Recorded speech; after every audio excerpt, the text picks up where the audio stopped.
Good morning. It would have been easy for John the Baptist to pretend that he was the Messiah. Ganyan naman maraming mapagpanggap. But no, he said that I am not the Messiah.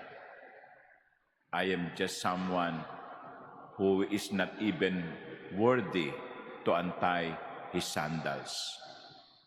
That is honesty. That is honesty. To be honest is to accept who you are and not to pretend whom you are not. And this honesty is born of his humility. Kapag ang isang tao honest, asahan mo humble din. Kasi ang taong mapagmataas, madalas sinungaling. Ang taong mapagmataas, mayabang, madalas sinungaling. Hindi ganyan si Juan Bautista. Siya'y mababang loob, at dahil siya'y mababang loob, siya'y tapat. Pero hindi lamang yan ang ginawa ni Juan Bautista. Hindi lamang siya naging tapat, meron din siyang itinuro. Hindi ako, ang sabi niya, hindi ako, pero siya. Behold, the Lamb of God who takes away the sin of the world.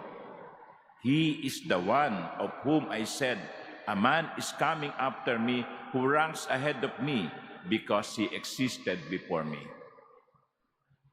John the Baptist admitted he was not the Messiah, and he pointed to Jesus. He is the one.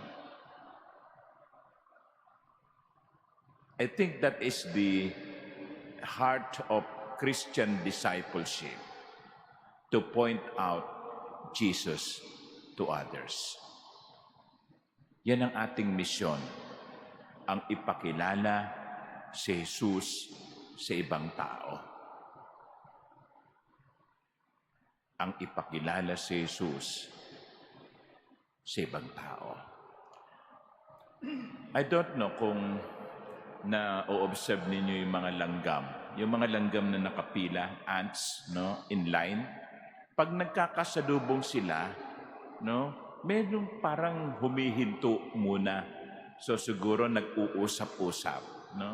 Pasinin ninyo, next time, sa bahay o saan man merong pila ng langgam, huwag nyo munang guluhin. Obserbahan nyo lang. At mapapansin nyo, they seem to be talking to each other. Ano kaya ang pinag-uusapan? Siguro sinasabi nila, doon, nandun yung tinapay.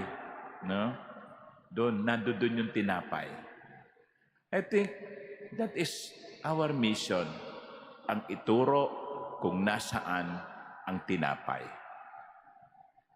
Kasi tayo kuminsan, may tendency tayong solohin ang tinapay Uy, may tinapay dito. Hindi nila alam. Isasara ko yung cabinet para hindi nila makita. Hindi.